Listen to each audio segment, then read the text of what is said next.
আপনারা ভিডিওটা যেখান থেকে দেখছেন সবাইকে জানাচ্ছি আসসালামু আলাইকুম। আশা করি আপনারা সকলে অনেক ভালো আছেন। আলহামদুলিল্লাহ আপনাদের দোয়ায় আমি অনেকটা ভালো আছি। আপনারা দেখতে পাচ্ছেন রিয়া ভয়েস, আমি আপনাদের সাথে আছি মাসুম। চলুন তাহলে আজকের মতন ভিডিও শুরু করা যাক। আজকের ভিডিও টপিক কোসোভো। আপনারা অনেক ভাই আমাকে কমেন্ট করছেন, ভাই আপনি কি এখনো কোসোভোতে যান নাই? বিশেষ করে আমি এখনো কোসোভোতে যাইতে পারি নাই এবং কি কিছু ভাই আমাকে কমেন্ট করছেন, ভাই বর্তমানে কি এম্বাসি ওপেন আছে না আপনার বন্ধ? ভাই কষ্ট করে জানাবেন। যারা আপনারা আমাকে কমেন্ট করছিলেন বর্তমানে এম্বাসি কি বন্ধ আছে না আপনার চালু আছে, এখন আপনাদের মাঝে শেয়ার করব।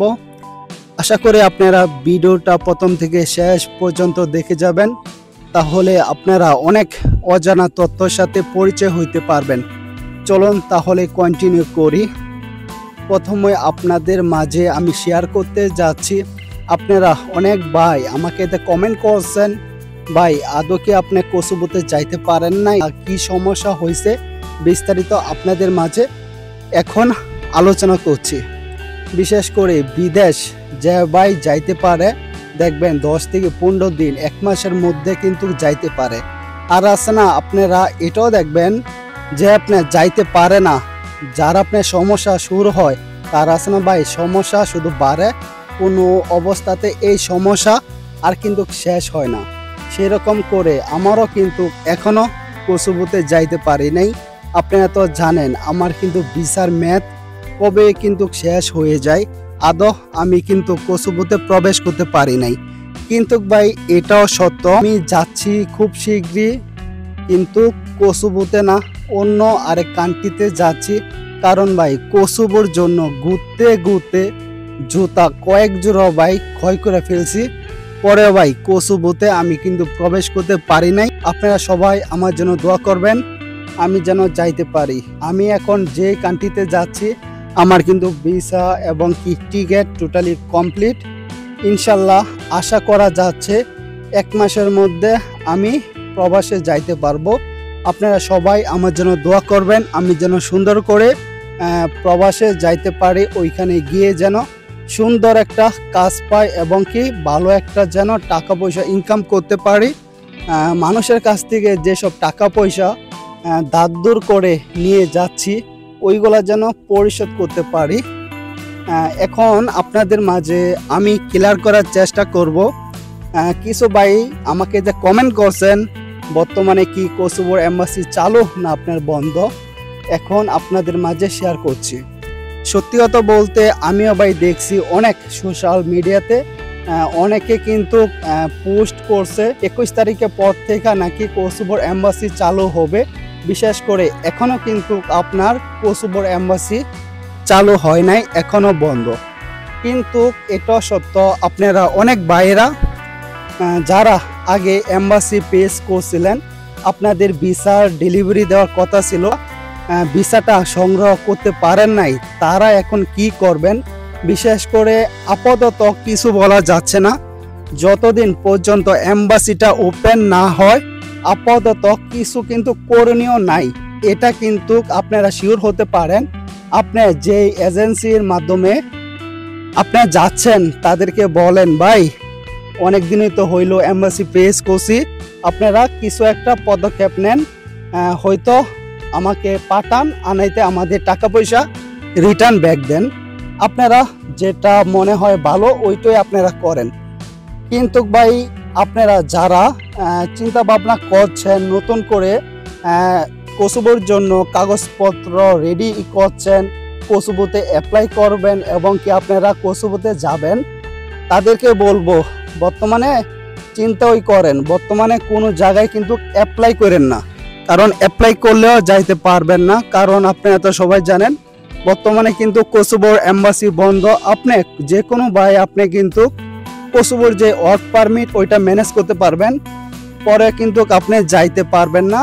আপনি কোনো অবস্থাতে এম্বাসি যে অ্যাপয়েন্টমেন্ট ডেট ওইটা আপনি মিলাইতে পারবেন না এবং কি আপনি এম্বাসিও পেজ করতে পারবেন না।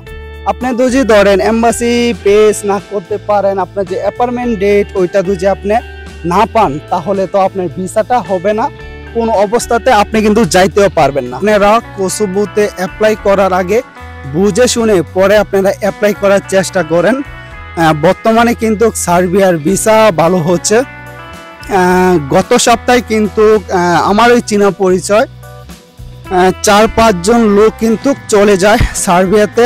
আপনারা চেষ্টা করতে পারেন আদার্স যে কান্ট্রি আছে ওইখানে কিন্তু বর্তমানে ভিসার যে পার্সেন্টেজ ওইটা কিন্তু খুবই ভালো। আপনারা চাইলে ওইসব কান্ট্রিতে চেষ্টা করে দেখতে পারেন। কিন্তু এটাও সত্য, আপনারা তো সবাই জানেন সার্বিয়ার যে এম্বাসি আমাদের দেশে কিন্তু নাই। সার্বিয়ার এম্বাসি কিন্তু অবস্থিত ইন্ডিয়ার দিল্লিতে।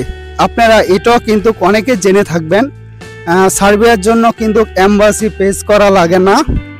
আপনার যে এজেন্সি যে আপনার এম্বাসি ওদের সাথে কন্ট্যাক্ট করে যে কোনো সিস্টেমে আপনার যে ভিসাটা স্ট্যাম্পিং হলে আমাদের বাংলাদেশে কুরিয়ার সার্ভিসে পাঠায়া দিয়ে থাকে।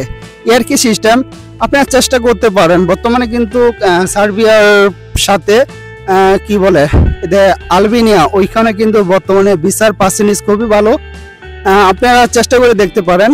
এটাই আপনাদেরকে বলবো, আপনারা যেখানেই টাকা পয়সা জমা দেন, যেখানেই আপনারা অ্যাপ্লাই করার চেষ্টা করেন, আপনারা বুঝে শুনে তারপর অ্যাপ্লাই করেন। কারণ ভাই দেখে শুনে অ্যাপ্লাই করাটা ভালো। আগে ভাই টাকা পয়সা জমা দিয়ে তখন দেখবেন আপনার কাজ কাম করে না, আপনার কাছ থেকে টাকা নিয়ে আপনার ফোন টোন রিসিভ করছে না, এরকম যদি হয় তাহলে কিন্তু সমস্যা। আপনারা বুঝে শুনে তারপর কিন্তু আপনারা অ্যাপ্লাই করেন। আমি জানি না ভাই আর কত সময় বকবক করতে পারবো। আপনারা তো দেখতে পাচ্ছেন অলরেডি কিন্তু সন্ধ্যা হয়ে যাচ্ছে। পরে আপনাদের মাঝে কিছু আলোচনা করার চেষ্টা করছি।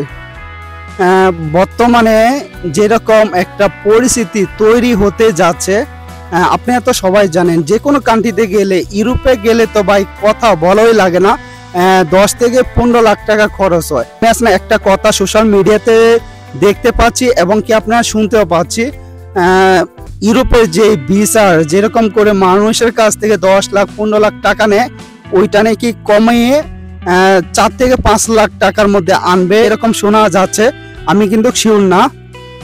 এবং কি যারা আপনারা সৌদি আরব, কাতার, দুবাই, এশিয়ার যে কান্ট্রিতে আপনারা যান ওইখানে কিন্তু যাইতেও আপনাদের কত 4 থেকে 5 লাখ এবং কি আপনার 6 লাখ টাকা খরচ হয়। ওইটাও নাকি আপনার কমিয়ে 1 থেকে 1.5 লাখ টাকার মধ্যে করার চেষ্টা করবে। এটা আছে না, যদি হয় তাহলে কিন্তু খুবই ভালো।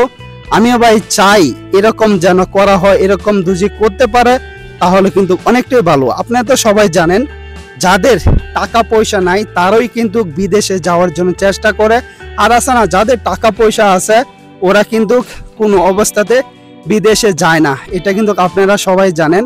একমাত্র যারা গরিব মানুষ তারাই কিন্তু বিদেশে যাবার জন্য চেষ্টা করে যায়। আমি ভাই দেখছি, আমি কিন্তু একজন গরিব ঘরের সন্তান। এই যে টাকাগুলো আমার ম্যানেজ করতে আমার যত আত্মীয় স্বজন সবার কাছে আমি চাইছি, অনেকে ভাই দিছে, অনেকে ভাই দেয় নাই। এই যে টাকা সংগ্রহ করতে আমার কতটা কষ্ট হয়েছে একমাত্র কিন্তু আমি জানি। আমি ভাই বুঝতে পারি আরেকজন গরিবের যে আপনার 4 থেকে 5 লাখ এবং যে 6 থেকে 7 লাখ এই যে টাকাটা ম্যানেজ করতে কিরকম যে সময় লাগে সেটা আমি বুঝতে পারি। যাই হোক ভাই, মসজিদে আজান হচ্ছে, আর আপনাদের মাঝে বেশি সময় বকবক করব না। ভালো থাকবেন, সুস্থ থাকবেন, আল্লাহ হাফেজ।